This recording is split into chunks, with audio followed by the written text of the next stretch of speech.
The story begins as Victor positions a blade beneath Aileen's chin and icily interrogates her motives. Aileen smiles sarcastically, thinking of how kind her sweetheart is. She remarks that he has finally decided to look at her with those fiery eyes, the way he usually looks at that woman.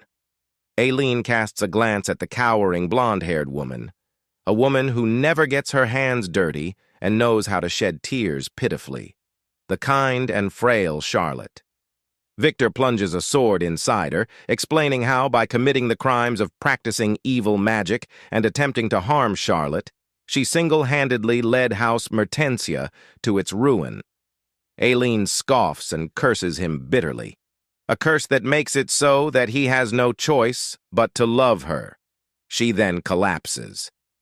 Charlotte trembles, telling Victor how bad she feels about Aileen since she has to die a painful death. But Victor held no pity for her. Aileen ponders just what is so different between her and Charlotte. Why does she get to be comforted in everyone's arms while she is forced to meet such a painful death? Yoon Minji abruptly jolted awake. She drowsily wonders what a random dream she had. As she gets ready for the day, he wonders why that gorgeous woman is dying in her dream. She silently prays that she died without any regrets. But it was true what they say. Be careful what you wish for. As Yoon Minji woke up in a completely unfamiliar environment and body, it was only then that she realized who the woman in her dream was and why she was dying. The people here call her Aileen Mertensia, the notorious villainess. However, they are wrong. To be more precise, she is Yoon Minji, currently possessing the body of the villainess who appears in the novel Lady Lily. And the so-called author of this novel was her, whom she wrote about 10 years ago. But to make things worse for Minji, of all the characters in the novel, she became the villainous Aileen. And unlike the beautiful and well-liked female lead Charlotte, she was renowned as a witch. Minji was far from the mean girl type like Aileen in her past life. She was, in fact, always a pushover and could never say no, but she has no interest in dying painfully like Aileen and is determined not to live as a villainess. She has power, money, honor, and even looks. She has finally achieved her dream of living as a rich couch potato. But sadly, Aileen has everything but a perfect family. She has a father who neglects her, Duke Vincent Mertensia, and a brother who seems to despise her, Aslan Mertensia. And so the current Aileen spends her day binge-reading Linte's romantic novel. A while later, she looks outside the window to see Falengea, a solar eclipse. Leyte Empire, which is the setting of this novel, has a powerful emperor and is called the Land of the Brilliant Sun, where night never falls. However, the shadows cast by those brilliant rays hide a dark past. When Falengea occurred 5 centuries ago, Kyle, the most notorious warlock of all time, made an entire kingdom vanish overnight. Thus, people are afraid of Falengea as it covers the sun, which is the symbol of the emperor. But in reality, our female lead just made up a name that sounded cool for her novel. Aileen drowses off, excited for the next day as Linte's limited edition novel will be awaiting her tomorrow. Aileen's peaceful plans, however, get disrupted. The next morning, Aileen is shocked as the maid tells her how Linte's limited edition novel will arrive tomorrow.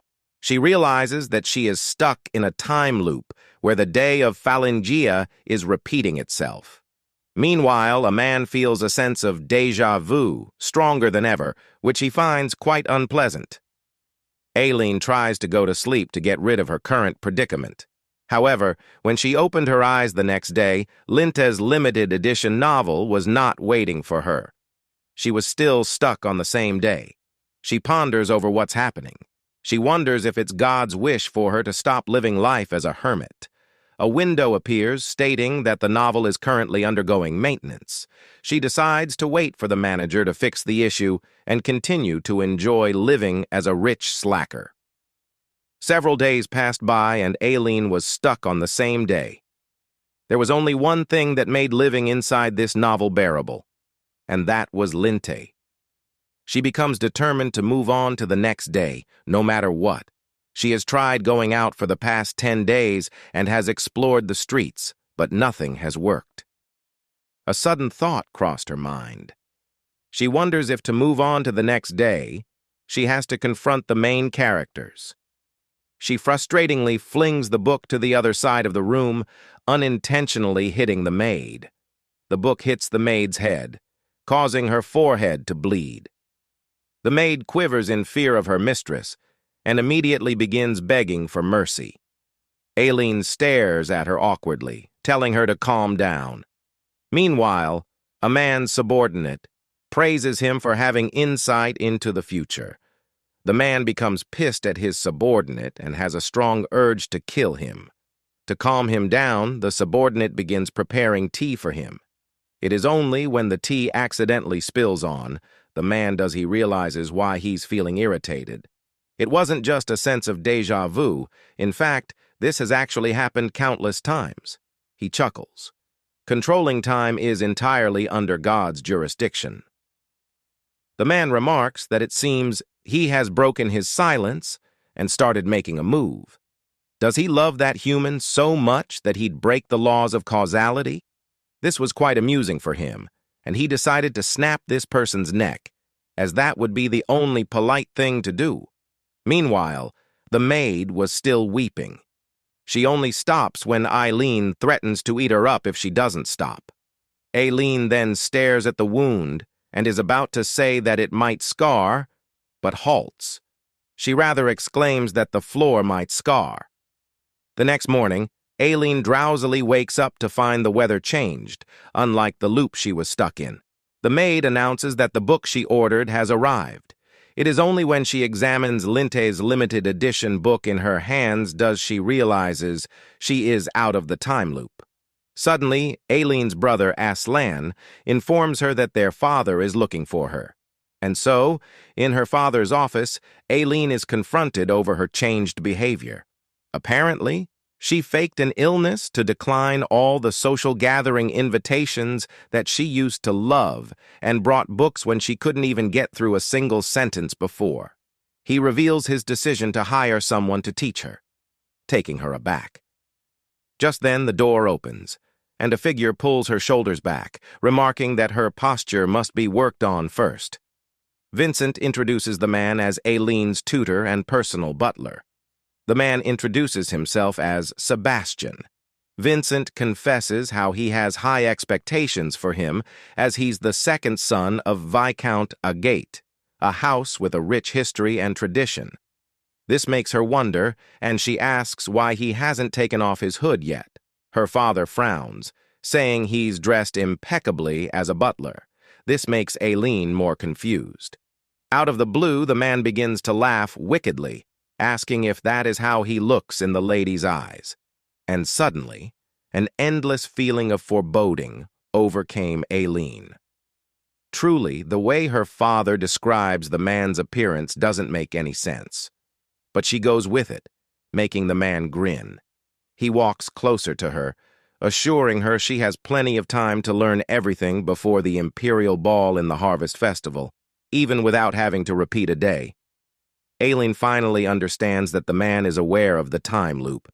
The man asks her to close her eyes and chant some unpleasant incantations, making Aileen wonder whether he's a warlock. He then tries to strangle her, but suddenly, waves of energy spark through her. On the other hand, Victor finds a woman in trouble during one of his walks. He saves her by killing the man who is troubling her and questioning her. She, to his surprise, isn't scared of her, and rather hugs him. This makes him interested, as he has never seen a woman like her before. On the other hand, Aileen gasps for air and asks the man why he's trying to kill her. The man reveals how it's been a while since he tried so hard to find someone. He then confesses how he had to repeat a very unpleasant day over and over again because of her. He demands comfort from her and makes her look up. He mumbles that she looks like a human, yet magic doesn't work on her. Seeing her surprised, he questions her, saying she should know about it considering she's a noble.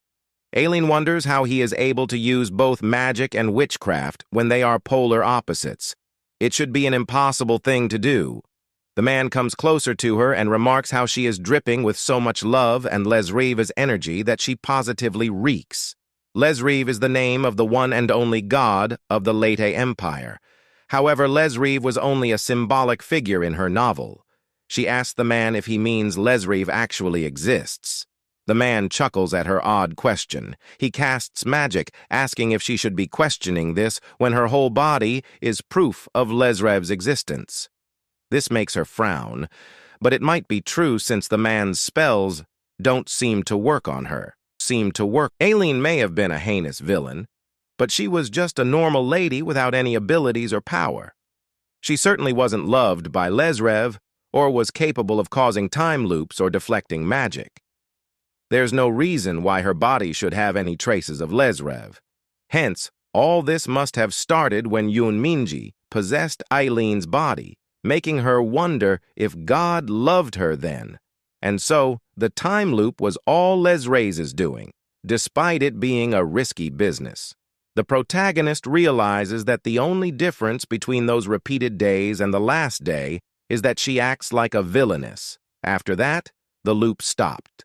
According to this, one could say that Lesrive wants her to follow the storyline, live life as the villainess Aileen, and die.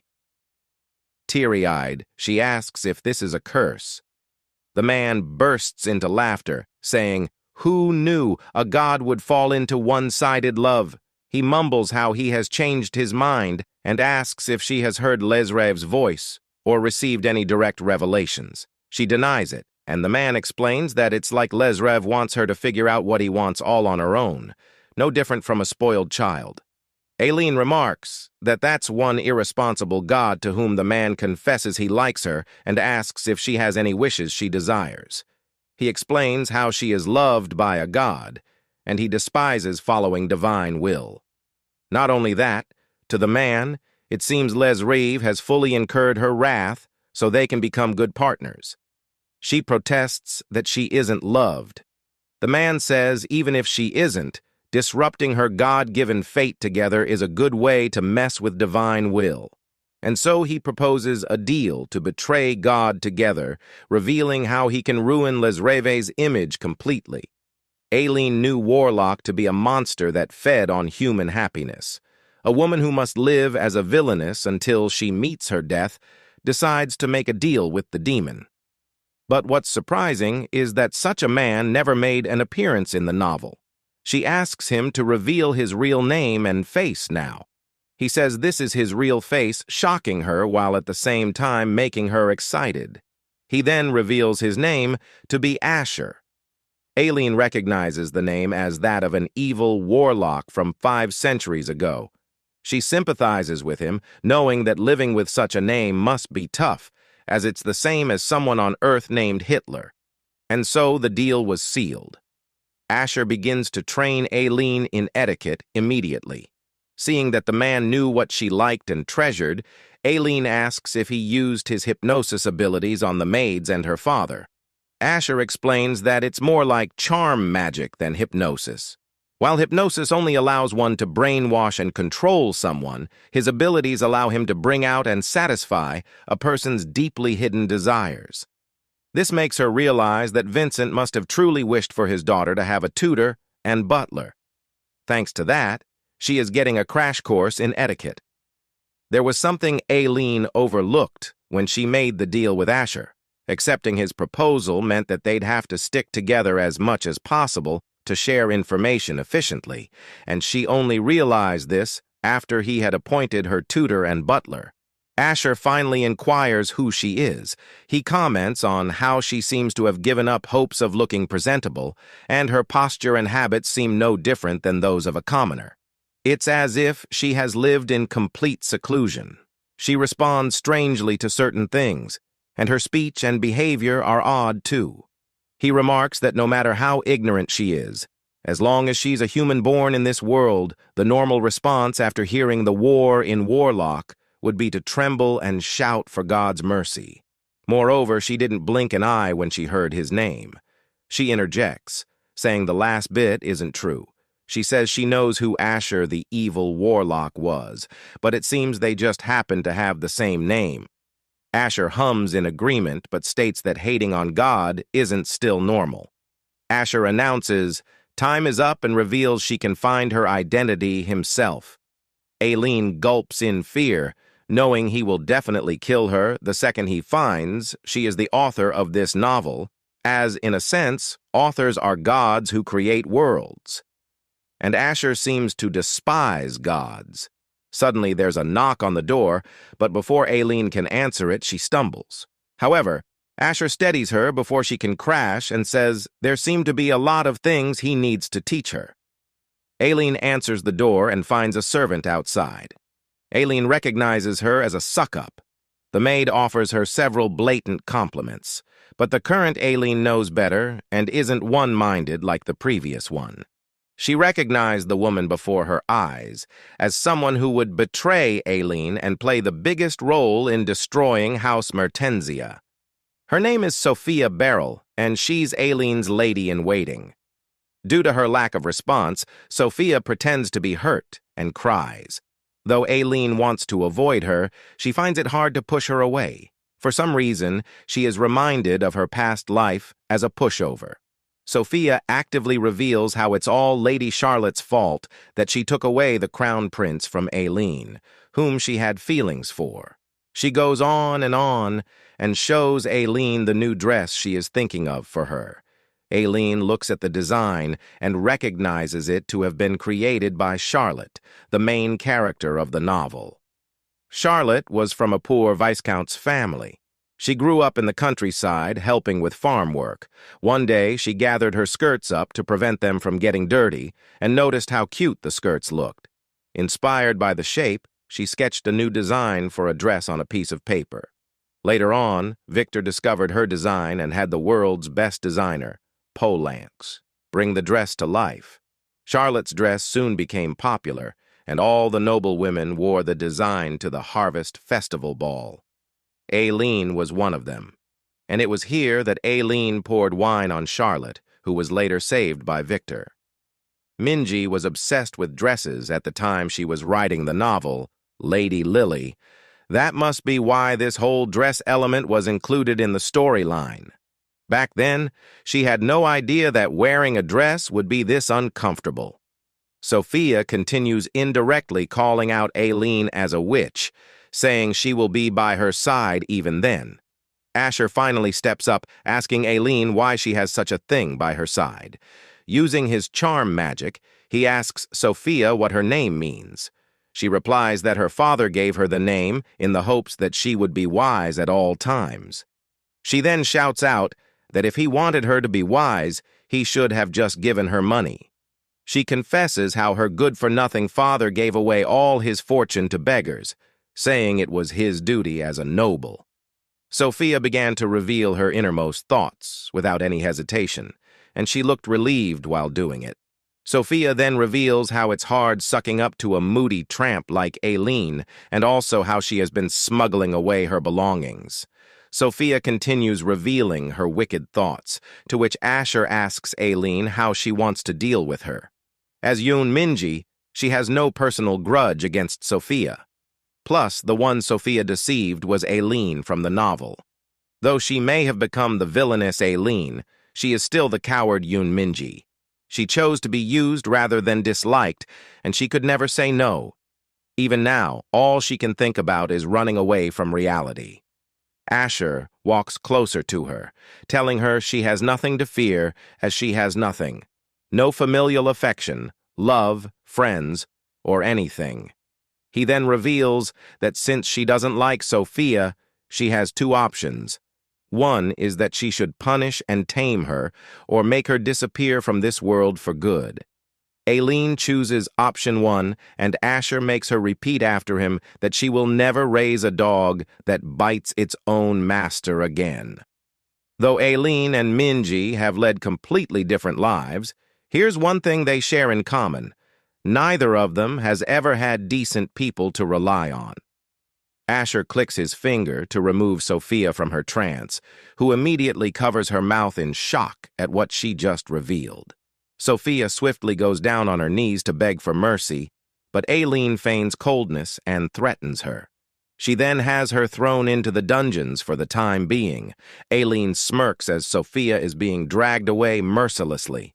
This is the first time Aileen feels this way. Asher and Aileen were finally alone again. Asher asks why she is scared of her own lady-in-waiting when she has the courage enough to curse God. Knowing she shouldn't keep avoiding it, she reveals how she's from a different world and woke up here one day in Aileen's body. Asher reveals he had his suspicions, as she doesn't have a single aristocratic bone in her body. Cleverly disguising the truth, Aileen tells Asher everything, from how the loop stopped once she acted like a villainess to what would happen at the harvest ball, and how everyone would revere Charlotte while shunning Aileen. And for some reason, Asher seems pleased. He reveals how a loop will eventually start again. But he asks that if Lesrev wanted the body's fate to be that of Aileen's original destiny, why would he choose her soul? She is the exact opposite of a villainess, and is from another world. Aileen realizes Asher is too shrewd for his good. She knows she was probably brought here because she's the author of the novel. She says she doesn't know, to which Asher randomly asks what she desires. She pauses and then replies that she just wants the loop to stop. Asher realizes her powers don't work on her since she's from another world. He drops his cloak and says he is ready to listen to what she has to say. Aileen averts her eyes, saying they will talk after he puts his beauty away, knowing he has figured out her weakness. He agrees not to ask her for now and pretends to fall for her lies. He then suggests that if she really wants to escape the loop or her original destiny, she should become a real villainess, the one that steals the heroine's place. A true villainess. Aileen has never thought of such an idea. It is because every fairy tale she has read always shows the villainess being punished for their crimes in the end. But what if she becomes the protagonist and ultimately wins? Such advice was given by a true villain who confidently declares that he could take on God and promises to help her. Who could resist the temptation of a demon? Feeling she might have a chance, she asks him to teach her how to become a villainess. Asher grins and says it with pleasure. And so Asher and Aileen wait for the next day to arrive. Aileen is nervous, hoping another loop doesn't follow them. But Asher assures her there's probably a limit to how much time can be set back, and even God can't control it however they please. Aileen's theory is that a loop only occurs at points where Aileen appears in the novel. Now that she thinks about it, the day of Phalangia, which was also the day she hurt her maid, was when Aileen first appeared in Lady Lily and began her reign of terror. This means if she hustles during the time Aileen doesn't appear in the novel, which is until the Harvest Festival Day, she'll be able to change her fate. After Aileen is dressed up, she goes outside to see that Asher isn't wearing his cloak like usual in front of the maids. She points it out, to which she reveals that those born with mana inevitably attract misfortune, and it can rub off on those around them like a curse. He explains how he wrapped his whole body with a cloak to suppress his mana, but there are plenty of other things that can replace it. He reveals his tattoo, and Aileen is shocked to see the snake tattoo move.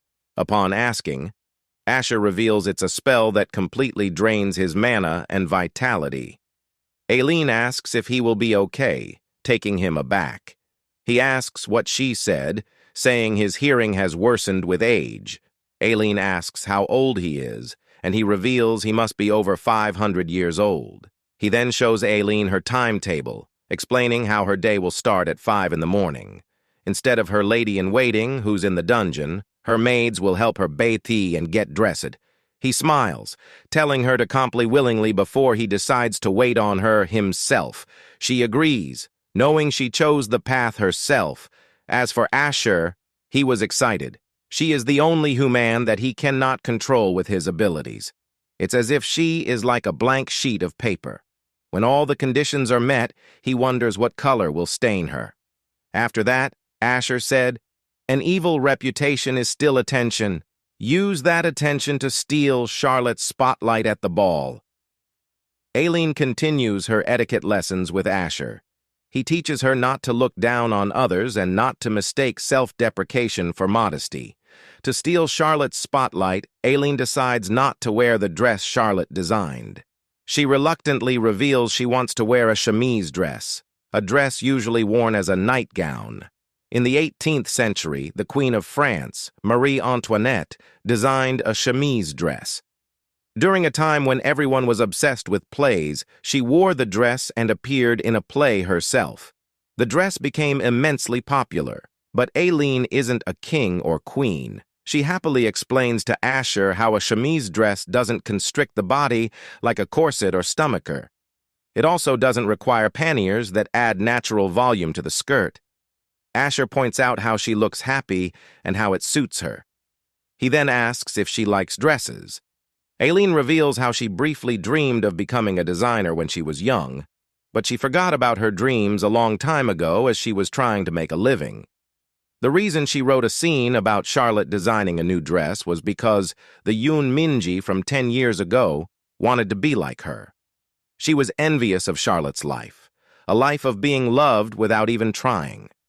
She then asks Asher if he had a dream too, to which he responds that he forgot something like that even existed. She confesses how wearing such a dress will make people criticize her. Asher tells her that whatever she wants to do, own, or whatever might benefit her and make her happy, no matter what anyone says, she must do whatever she wants. But if she's worried still, he suggests giving them a good reason to criticize her. He then asks what designer she wants him to bring, as he can bring anyone. Aileen ponders and finally makes up her mind, grinning. On the other hand, Victor is told the Imperial Palace's exclusive designer, Polank, went on vacation and cannot be found as he has vanished without a trace. Charlotte tells Victor it's all right, as she just wants to add a few more decorations. Today was the strangest day in Charlotte's life. She can't believe something she wished for didn't come true. Everyone loves her, and someone always comes to her rescue when she's in danger. She thought all her good fortune was because she was blessed by God. She decides to go to Polance's home and search for clues, despite His Highness getting mad. However, she got caught in a flash by the knights, but she manages to make them give in with her charm. Reaching Polance's house, she finds a dark figure standing there. But suddenly, it appears behind her, making her fall. She is surprised to learn that no one is coming to save her this time. Instead, she couldn't move at all. She reveals her name upon inquiry, making Asher realize who she really is. He says that for someone so beloved by God, he can't feel any energy from her at all. He remarks that a weed no one hesitates to pluck is better than a frail plant. Angry, Charlotte asks how he is to speak to her that way. She then asks if he is saying she's worth less than a weed. Asher agrees, saying that at least the weed is cute.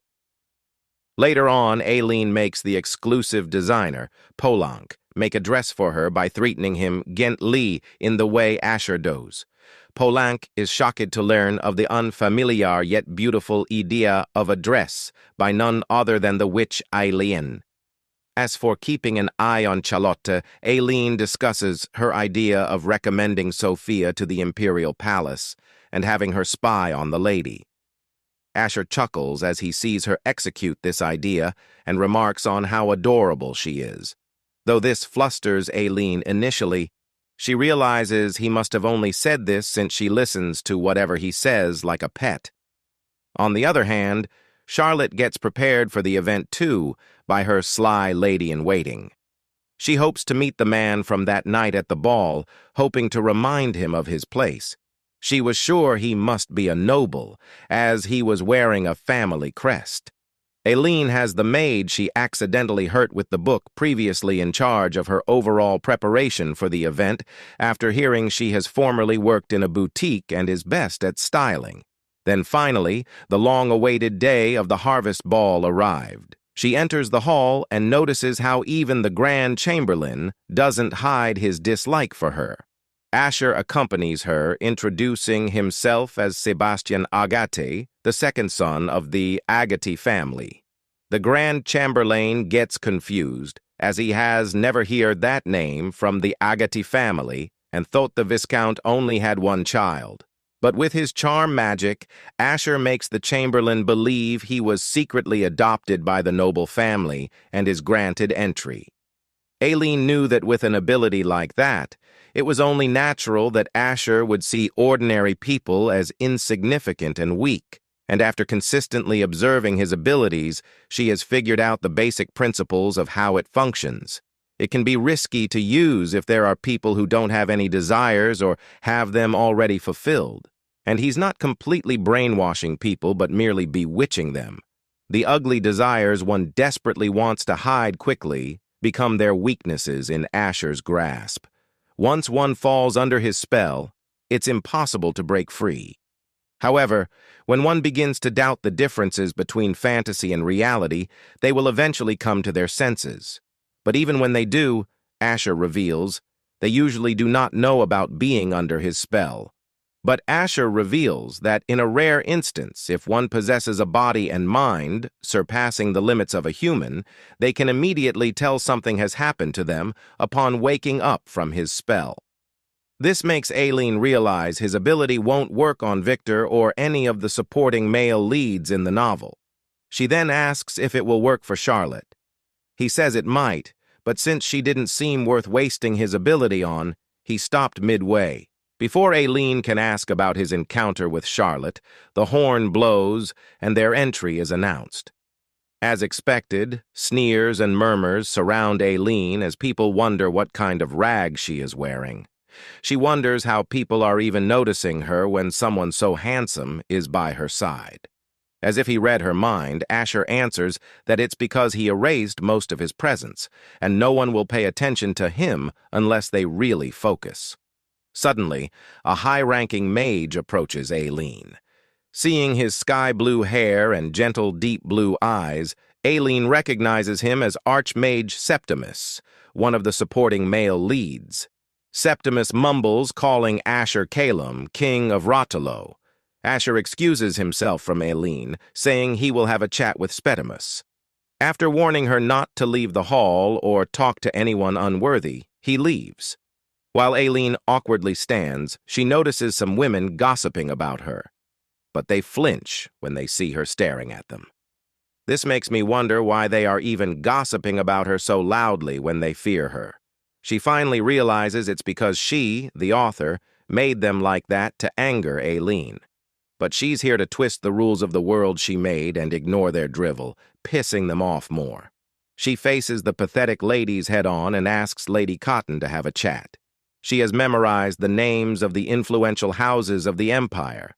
Her father, Duke Mertensia, is a key figure in nobility, so she researched details about other nobles and their families. And so begins conversing with Lady Cotton, deciding to put her in her place, but also remembering that in a war of nerves between refined nobles, the one who loses their composure first is the one who loses the battle. This is why the original Aileen lost and earned a bad reputation. Using her higher power status than the Count's daughter, she wins the battle. But Lady Cotton remarks at the end that the topic of business is irrelevant to women, as once they get married, their husbands will inherit their seigneury anyway. This leaves Aileen dumbfounded. In this era, where patriarchy is prevalent, women's rights are legally tied to men. When a noble lady officially marries and becomes someone's wife, the custody and seigneury of a woman are passed on from the woman's father to her husband. Simply put, a woman's freedom and rights are always held by the man beside her. But in rare cases, there are cases of trivi marriages where a free relationship is formed out of life without seigneury. Aileen impulsively reveals she will be taking a paramour for herself, as no one except her can control herself. The noble ladies flee after hearing this, while the old nobleman begins to speak up about her bad upbringing to say such a thing. They, however, get interrupted as Duke Mertensia asks if they have a problem with how he raises his children. There are 3 great houses in the Lite Empire. One is the Ducal of Mertensia, which is said to be second in power after the Emperor. The current head of this house is Vincent Mertensia. His interjection surprises Aileen because this man would previously walk past her without batting an eye. Vincent interrogates the noble who dared make such remarks about Aileen. The man reluctantly explains that he means his daughter is unruly and is at an age where she must be obedient to her husband. The noble says he understands Aileen grew up without a mother and was only surrounded by men, but still, she must get married and not entertain the idea of having a paramour. His ridiculous remarks annoy Aileen, but before she can say something to her defense, Vincent stops her. He then faces the noble, telling him to mind his business, while Aileen satisfactorily watches the scene unfold. Vincent points out how the noble's second son had to break off his engagement after fooling around with a much younger woman, yet he has the leisure to worry about others. The noble defends his son, saying he's young and made a mistake. Besides, all men are bound to have at least one woman-related issue. His words continue to make Aileen speechless, but the noble soon flees after apologizing when Vincent indirectly threatens to reveal the crimes his son committed that he tried covering up. Vincent then turns to look at his daughter. Even as an author, the protagonist couldn't make sense of this situation. She set Vincent as a character who hates Aileen for the reason his wife passed away. The Duke was widely known as the Lord of Iron and Blood, but he was the ultimate romantic who loved his wife dearly. 18 years ago, Duchess Margaret Mertensia passed away while giving birth to Aileen, and because of that, the Duke thought that Aileen was the monster born by eating her own mother. Today, he had no choice but to take her side. Aileen wonders if he will later summon her to slap her in the face or something, but all Vincent does is walk away from her. Later, as Aileen thinks of the idea of a paramour, she gets interrupted as Asher approaches her, asking what the conditions are for becoming her paramour. But she doesn't have an answer, as she said all those things impulsively. She ponders over her ideal type. It is someone who can be supportive, encouraging, and communicative. She also wants someone who has black hair and an alluring atmosphere, a very specific ideal type. She shifts the topic swiftly, asking what happened to Septimus. He smiles, saying he reasoned with him and sent him on his way. Before she can question further, they get interrupted by the arrival of the main characters, the Crown Prince Victor and Charlotte. The moment Victor stepped into the ballroom, all eyes turned towards him. With each step, he overflowed with such natural dignity and grace that it was unparalleled by anyone in the Empire. However, his strong presence was soon softened by Charlotte. As they held hands, Aileen could literally hear her literacy garbage alive and moving in front of her. Plus, Charlotte was dressed like Cinderella, which annoyed her more, and she wished for them to get out of her sight. But it seems Victor wants her to do the same. Charlotte glances at Aileen Mertensia and finds her pretty. She heard Aileen's called a scentless flower, because her beauty is the only thing she possesses. But whoever thinks that is wrong is indeed wrong. She could smell Aileen's dangerous scent even from this distance. Her eyes widen as she sees that Aileen's partner is none other than the man she met the other night. The crest she saw must have been of House Mertensia, like master, like butler. She smiles, hoping to make him pay for belittling her for being a flower. She tugs at Victor's sleeve and smiles, hoping for the man to look at her and feel inferior. But to her shock, he ignores her.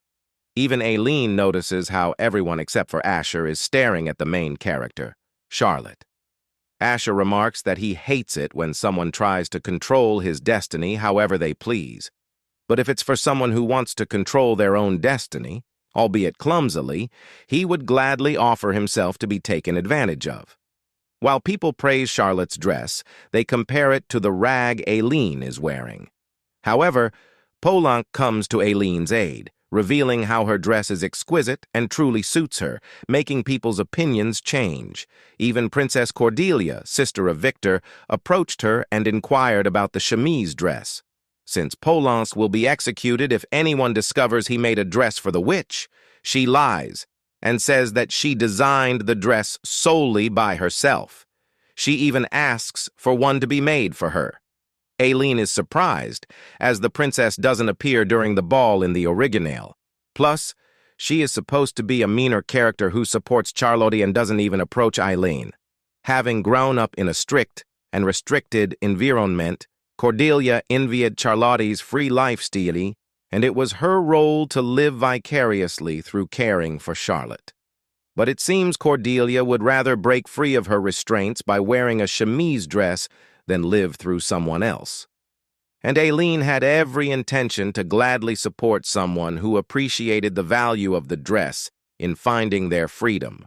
Cordelia even hands her a pass to enter the imperial palace, and so many more noble women started approaching Aileen to have dresses made. Aileen's goal today was to make her presence known while keeping up the appearance of a villainess. She has to become a dangerous figure who can threaten Charlotte's position without openly intimidating her. That's the only way she can survive the loop. She glances at Charlotte, and to her surprise, her face is cold, unlike who she's supposed to be. But seeing her smile again, she thinks she must be mistaken.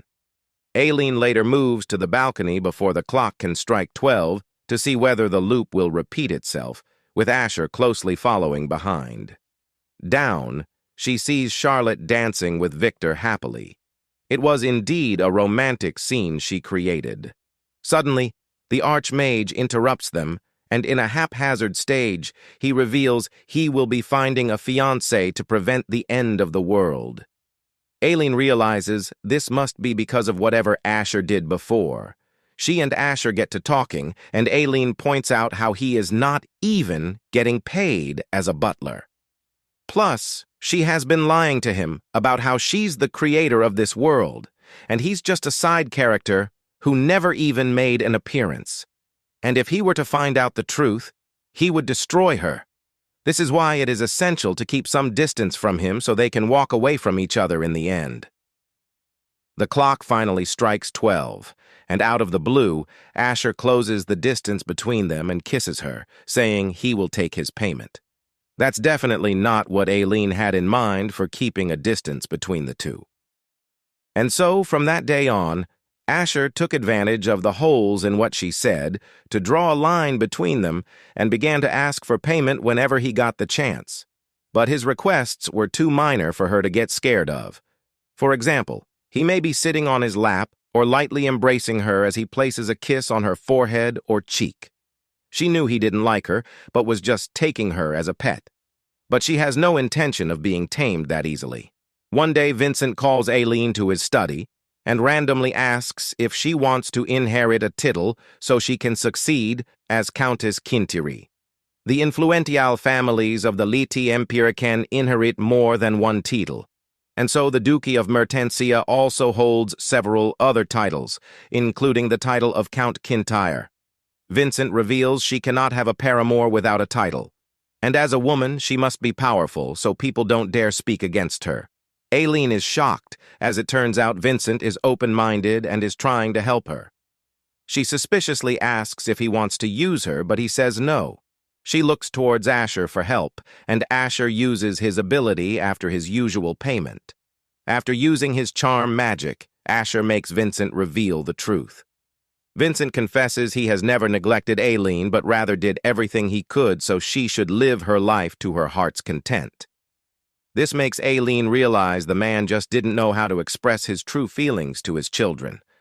Later on, as Aileen is about to go to the ball where attendance is mandatory, her brother Aslan stops her, saying she needs to go with him. Even Asher makes her go and advises her to build a better relationship with him. And so Aslan and Aileen set off in a carriage rather awkwardly. As Aileen reads Linte's novel, Aslan glares at the book annoyingly. When he calls the book a piece of trash, Aileen rambles on and on about Linte, making him oddly blush. They soon arrive, and Aileen finally gets why Aslan wanted her to accompany him. Several ladies surrounded Aslan immediately to court him rather openly. Aileen makes her way to the front as a true villain and acts accordingly, saving her brother from the passionate ladies by accompanying him. Aslan hesitantly thanks her, but his words get overpowered by the announcement made for the arrival of Victor and Charlotte. Aslan then turns away without repeating his gratitude. Soon, Victor begins his cheesy confession speech for Charlotte and how much he loves her. As the author and writer of such a cringe-worthy proposal, Aileen feels embarrassed and annoyed beyond relief. To prevent the loop, Aileen recalls how the original villainess left the ballroom after hearing the confession while thinking of taking revenge. This was how her future actions were foreshadowed for the readers. On the other hand, Charlotte, who remained in the hall, was congratulated and showered with affection. Even the few nobles who disapproved of her accepted her. But that wasn't the case right now. On top of their reluctant attitude, it seems like they were pitying Aileen instead of sneering at her. Even Charlotte seems to be pitying her. Aileen wonders why the main characters are purposely goading her on and making her suffer as if they truly love each other. They should just make an oath of eternal love to each other. She has no intention of hiding her own pride and walking away when the oh-so-beloved crown prince is making her seem like a villainess when she hasn't even done anything yet.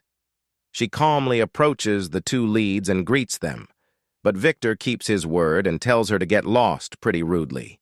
But Aileen is confident, knowing she has the princess by her side. She throws wine at the prince, but he isn't that fazed, considering he is only concerned when it comes to Charlotte. She then reveals that she holds no resentment against Charlotte, and that she did no wrong to her, but who she truly resents is Victor. She then leaves, saying she no longer likes him, thinking she will make them pay. Outside, a worried-looking Aslan approaches her, assuring her he tried smoothing things out over what happened, and instead of getting angry, he asks if she's fine. As they talk, Aslan reveals how it's good she got rejected by overhearing such a ridiculous confession that isn't even shown in romance novels. This makes Aileen finally realize her brother has a secret interest in reading romance novels. She goes home with him and excitedly leads him to her secret library filled with romance novels. Asher watches her and decides to prepare snacks. As they talk more, Aslan reluctantly reveals how he's friends with Linta. This shocks Aileen, and she asks why he quit writing novels, to which Aslan reveals the person has to inherit a title soon and can't keep writing them. Aileen sighs sadly and tells him to tell Linta how she will keep supporting him, whatever path he takes, and whenever he wants to return to writing.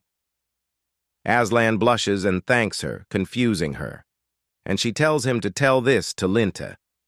For the past few months, she has been having the same dream over and over again. That wretched woman curses him, saying that he has no choice but to love her. He even consulted the priests about whether it was a prophetic dream, and the priest said everything was the will of Lesrivi. He couldn't help but think of what she said to him and how she poured wine over him instead of Charlotte. Meanwhile, Aileen was free until the next loop in next year's spring. She decides to utilize her time by rekindling her long-forgotten dreams. She walks to her father's study, expressing her desire to inherit the title of Countess Kintyre. Ever since that moment, Aileen began cramming on what she'd need to know to inherit a title, which is something Aslan has had a head start on, but she has no regrets, as now she has the desire to see how far she can go, and she finally dares to get to know the person who has helped her grow so much. When she asks who he is, Asher asks if she has finally given up on avoiding him. Before she answers his question, Asher confesses that he was a slave. This shocks Aileen to her core. She notices the wound around his ear and asks if it hurts since he got a new piercing to restrain his mana. She feels guilty, as he has to get hurt so much for staying by her side. All his accessories used to suppress his powers are slowly beginning to fail. It finally sinks into Aileen that the mere presence of a warlock brings misfortune to those around them. She finally understands why Asher likes to hold her, touch her, or even kiss her. Aside from his fellow warlocks, she is the only one he can have physical contact with. It never occurred to her, and she made her own judgments.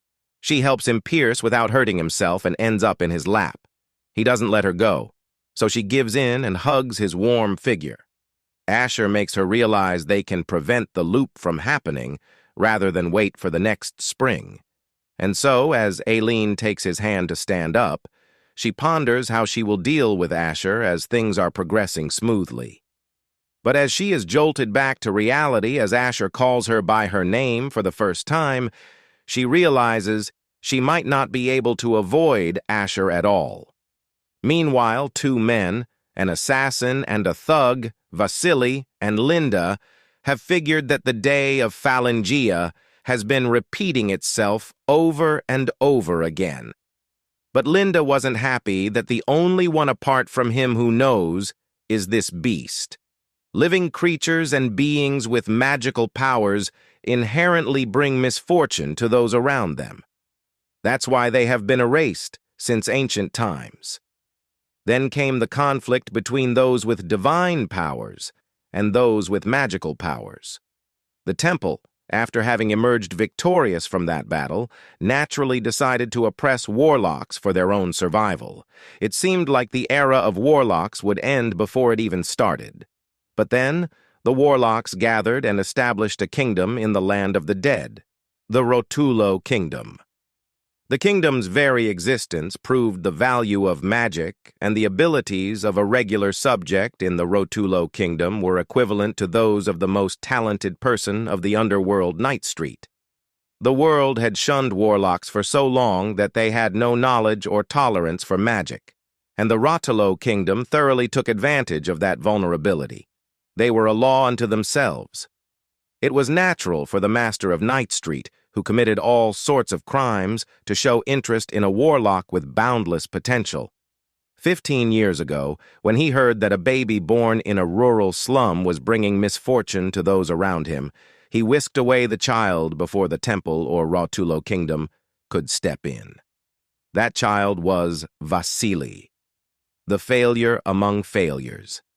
Vasily, known for causing chaos and lacking direction, has frustrated Linda within the Kobo Guild. Despite Linda's attempts to control him, Vasily destroys the target's estate, leading Linda to become both angry and intrigued.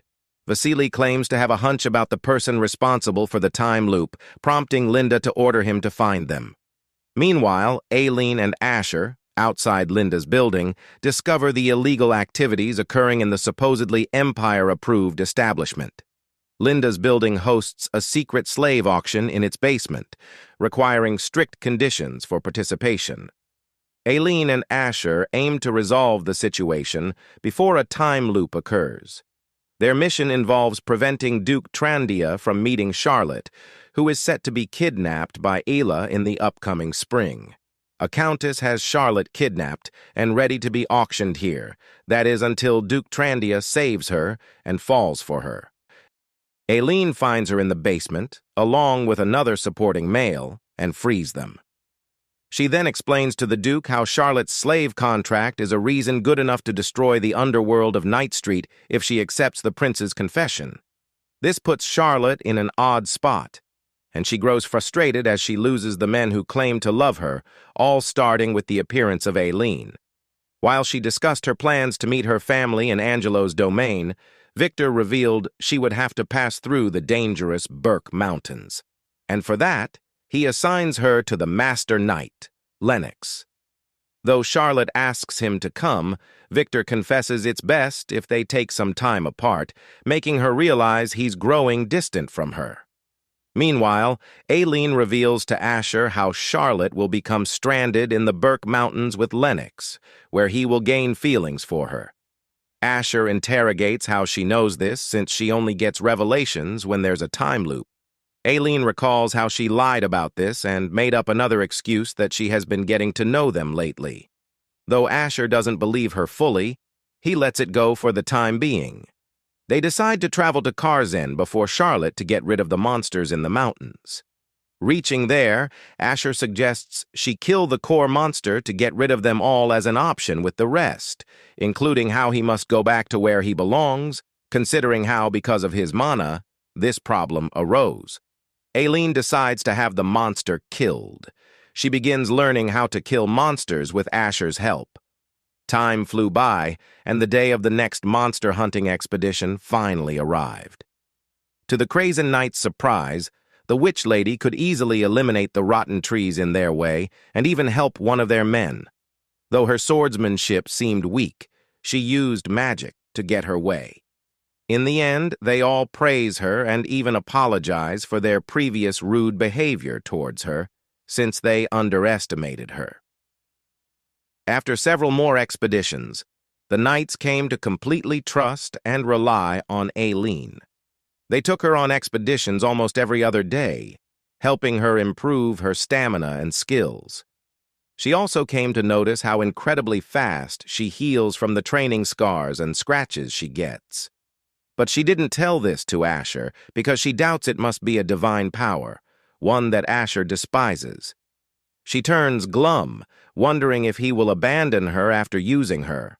For this, she hopes to distance herself before he finds out she's the author of this world. On one such expedition, they find the second-degree Imperial Knights injured who have been escorting Charlotte. Parties were divided, and Aileen led the search party.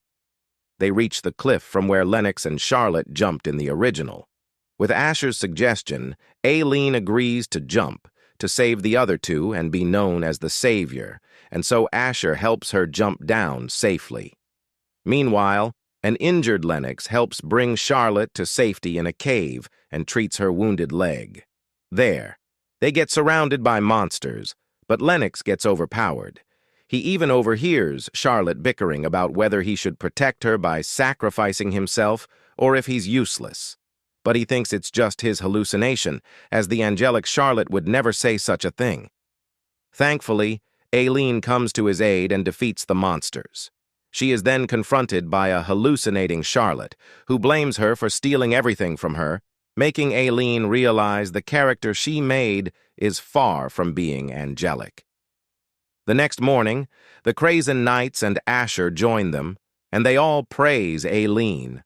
But Charlotte gains their attention as she cries about her wounded leg. Asher volunteers to help, and Charlotte demands privacy to reveal her wound. As she converses with an irritated Asher about the night they first met, Aileen feels her heart throb and realizes that Charlotte is trying to flirt with him. She pretends to snub her butler in front of everyone and tells everyone to go away, except for Asher and herself. She then ignores Charlotte's requests to talk to Asher privately and heals her leg. But seeing Lennox and Asher, Charlotte feigns that she cannot move still. But Aileen spoils her plans to seek attention by giving her a piggyback ride. A sudden realization then dawns on her. Seeing how jealous she was of Charlotte flirting with Asher, it seems she likes him. The bizarre thought itself makes Aileen drop Charlotte, who says it seems she hates her. But Aileen says she cannot hate such a lovely lady like her. This confession is coming from the mind of the parent who created her. Although her partner is the infamous two-timer Victor, Aileen vows to make Charlotte's love come true at all costs. She even begins to ride with Charlotte on the horse, making Asher grit his teeth. He then randomly tells her that he will only wait for one day, confusing Aileen. By night, Aileen is woken up by Asher, and she immediately hears screaming noises outside. It turns out that the evil monsters have left the mountain and reached the civilian area, thanks to the warlock. This makes Aileen angry, as he has definitely crossed a line. But Asher reveals the stage has been set for her to be a true villainess and the civilian savior. It's a sacrifice for greater things. She calls him out for it, but he reveals that if she truly cared about the lives of these people, she should have kicked him out of the Empire by now. Aileen reveals that she has priorities. How can she possibly kick him out when it's clear he comes before all of her desires and wishes? Aileen steps back as she realizes she just confessed to him, but it is without doubt that he must have noticed this all. Asher grabs her, asking if she's leaving after saying all this. Aileen says she has no time to be distracted by him in such a serious situation. But Asher reminds her that she still has to know the core monster to defeat them all. Aileen agrees to pay the price, and Asher kisses her passionately. But Aileen could tell it wasn't just a kiss, but rather a beast trying to mark his territory. He pulls her closer, telling her to teach him, revealing it's her first time. Aileen's heart softens as she realizes she's the first woman to ever come into his life, and they kiss once again. He finally reveals the core is a copy puppet, one of the ghost-type monsters without a physical form. Asher then assures him that she must appear at the most dramatic moment and that he has been keeping the monsters on the outer wall and cannot harm the people.